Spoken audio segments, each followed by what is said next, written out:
Bismillahirrahmanirrahim. Assalamualaikum warahmatullahi wabarakatuh. Kami dari kelompok 4 akan mempresentasikan makalah kami yang berjudul Ejaan dan Tanda Baca.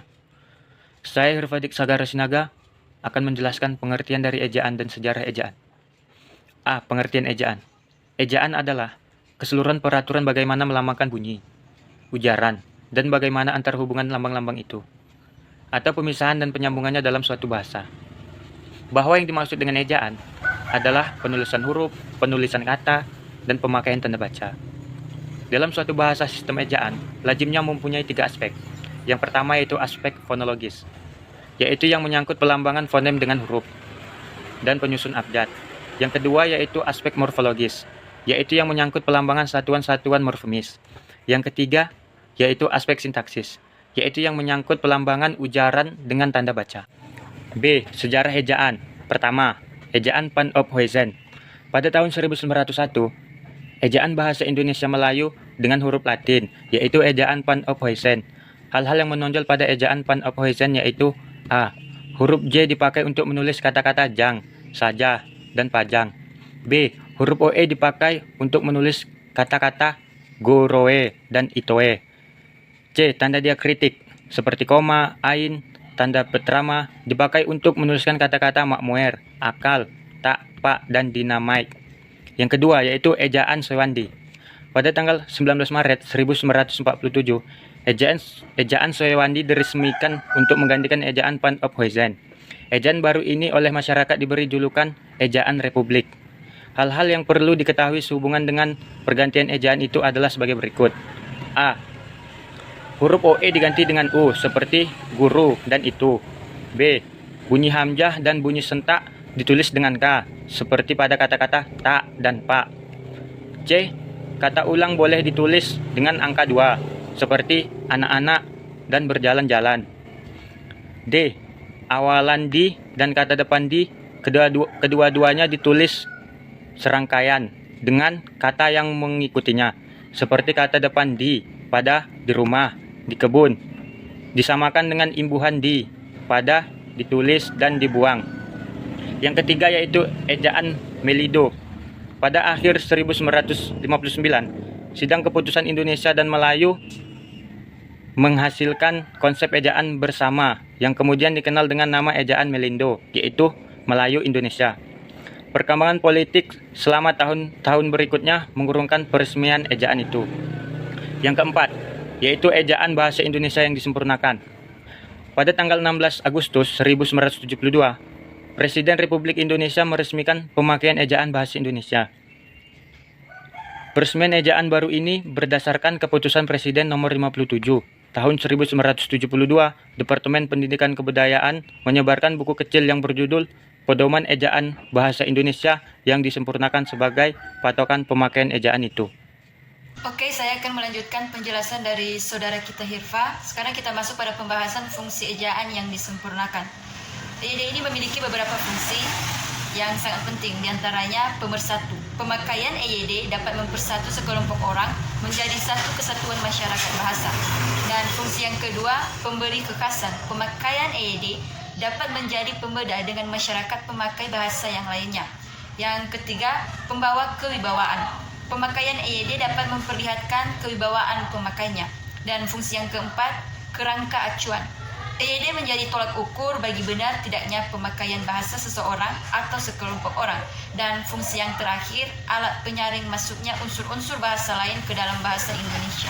Pemakaian tanda baca. Tanda baca terdiri dari titik. Tanda titik dipakai pada akhir kalimat yang bukan pertanyaan atau seruan. Tanda titik dipakai di belakang angka atau huruf dalam suatu bagan intisari atau daftar.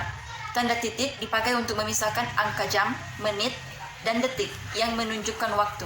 Misalnya, tsunami di Mentawai terjadi pada hari Senin, tanggal 25 Oktober 2010, pukul 10 WIB. Tanda titik dipakai untuk memisahkan angka, jam, menit, dan detik yang menunjukkan jangka waktu. Tanda titik dipakai di antara nama penulis, judul tulisan yang tidak berakhir dengan tanda tanya atau tanda seru, dan tempat terbit dalam daftar pustaka. Tanda titik dipakai untuk memisahkan bilangan ribuan atau kelipatannya. Tanda titik tidak dipakai untuk memisahkan bilangan ribuan atau kelipatan yang tidak menunjukkan jumlah. Misalnya, Kakakku lahir pada tahun 1987 di Pingsewu.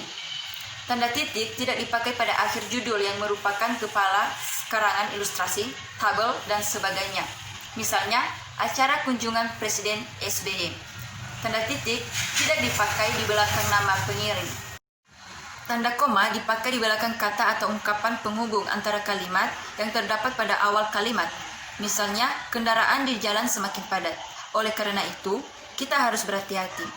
Tanda koma dipakai untuk memisahkan petikan langsung dari bagian lain dalam kalimat. Tanda koma dipakai di antara nama orang dan gelar akademik yang mengikutinya. Tanda koma dipakai untuk mengapit keterangan tambahan yang sifatnya membatasi. Misalnya, semua mahasiswa STKIP Muhammadiyah, baik laki-laki maupun perempuan, harus mematuhi peraturan kampus. Tanda koma dipakai untuk memisahkan kata seperti oh, ya, wah, aduh, dari kata lain yang terdapat dalam kalimat. Misalnya, aduh, kartu peserta ujianku tertinggal di rumah. Tanda koma dipakai di antara nama dan alamat, bagian-bagian alamat, tempat, dan tanggal, serta nama, tempat, dan wilayah yang ditulis berurutan.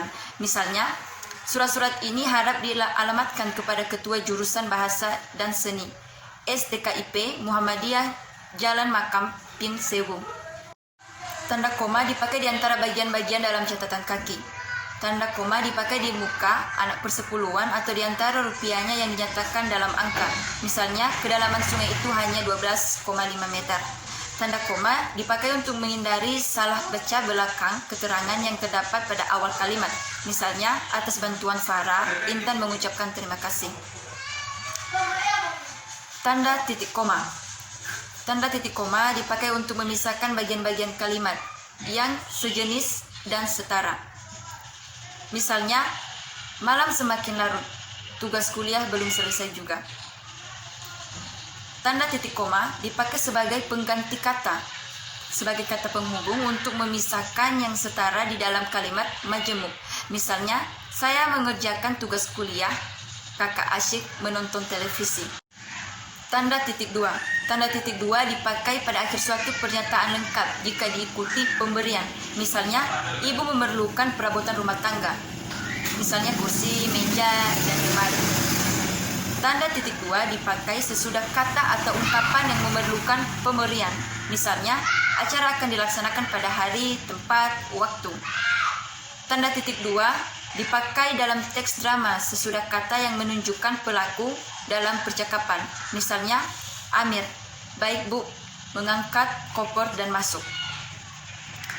Tanda titik dua dipakai di antara jilid atau nomor dan halaman, di antara bab dan ayat dalam kitab suci, di antara judul dan anak judul suatu karangan, serta nama kota dan penerbit buku. Misalnya, guru agama Islam membacakan surah Al-Imran ayat 156. Tanda kurung siku. Tanda kurung siku mengapit huruf kata atau kelompok kata sebagai koreksi atau tambahan pada kalimat yang ditukis orang lain. Misalnya, Sang Sapurba mendengarkan bunyi gemerisik. Kurung siku berada di kata mendengarkan di huruf D. Tanda petik. Tanda petik mengapit petikan langsung yang berasal dari pembicara. Misalnya, saya belum siap, kata Mira. Tunggu sebentar, kata Jenny. Tanda petik tunggal. Tanda petik tunggal mengapit petikan tersusun di dalam petikan lainnya. Misalnya, tanya Basri, kau mendengar bunyi kering-kering? Kau mendengar bunyi kering-kering tadi? Waktu ku buka pintu, aku mendengar suara teriakan anakku. Tanda penghubung. Tanda yang menghubungkan atau menyambungkan unsur-unsur kata ulang. Misalnya, saya memakai baju kemerah-merahan. Tanda pisah, tanda yang membatasi atau memisahkan kalimat yang memberi penjelasan di luar bangun kalimat. Misalnya, kemerdekaan bangsa itu saya yakin akan tercapai diperjuangkan oleh bangsa itu sendiri. Tanda elipsis. Tanda elipsis dipakai dalam kalimat yang berputus-putus. Misalnya, kalau begitu, titik-titik, ya, mari kita bergerak. Tanda tanya. Tanda yang digunakan atau tanda yang dipakai pada saat bertanya. Seperti, kapan kita akan pergi? Tanda seru. Tanda yang dipakai sesudah ungkapan atau pernyataan yang berupa seruan atau perintah. Misalnya, bersihkan kamar itu sekarang.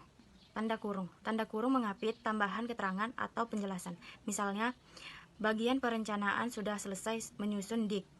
Buka kurung daftar, isian, kegiatan, tutup kurung kantor itu. Tanda garis miring. Tanda garis miring dipakai di dalam nomor pada alamat dan penanda masa tahun yang terbagi dalam satu tahun. Misalnya nomor .7 garis miring PK garis miring 1973, Jalan Keramat 111 garis miring 10. Tanda penyingkat atau apostrof. Tanda penyingkat atau apostrof menunjukkan penghilangan bagian kata atau bagian angka tahun. Misalnya malam lah tiba. Lah sama dengan artinya telah. Jadi malam telah tiba disingkat menjadi malam lah tiba.